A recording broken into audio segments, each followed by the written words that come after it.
ज्यादा पैसा होना भी जरूरी है जिंदगी में, क्योंकि हमको लाइफ स्टाइल बहुत जरूरी है। पहले तो लाइफ स्टाइल क्या था वो भी नहीं मालूम था। Thank you wastage. वेस्टेज हमारी जिंदगी में आने के बाद हमारी जिंदगी में बहुत फर्क आया है। Thank you. రెడీ ఉన్నారా?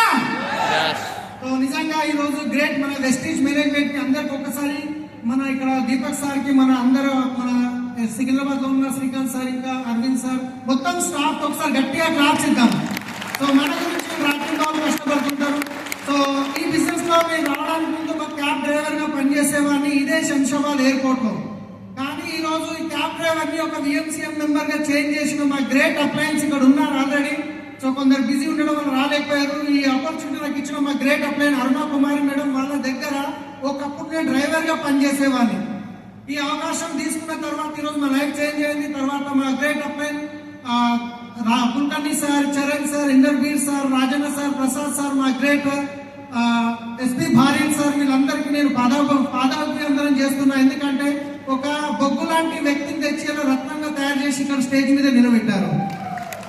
సో క్యాబ్ డ్రైవర్ గా పనిచేసి ఆ తర్వాత 4 సంవత్సరాలు ఇదే శంషాబాద్ ఎయిర్పోర్ట్ లో ఎంతో కస్టమర్లతో తిట్లు తినుకుంటా, దెబ్బలు తినుకుంటా, రోడ్ల మీద మా బతకకుండాలంటే నిజంగా ఆ కుక్క బతకని నయం. ఒకసారి ఏదో ఇంటికాడ అడుగుతాయింటే తింటే టైంకు దొరికితే తింటారు, కానీ మాది అట్లుండదు. డ్రైవర్ గా పనిచేస్తున్నప్పుడు రాత్రి బాల్ రోడ్ల మీద కష్టపడే వాళ్ళము.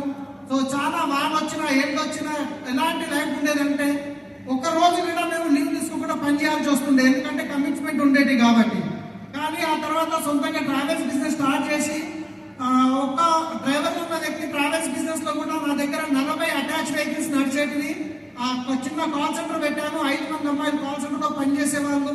నా ఇంచుమించు నాకు 70,000 నుంచి 1,00,000 రూపాయల దాకా ఇన్కమ్ వచ్చేది ట్రావెల్స్ బిజినెస్ లో. ఓలా క్యాబ్ వచ్చిన తర్వాత బిజినెస్ అనేది కంప్లీట్ గా కొలాప్స్ అయిపోయింది. చిన్న చిన్న ట్రావెల్స్ అన్ని బంద్ అయిపోయినాయి.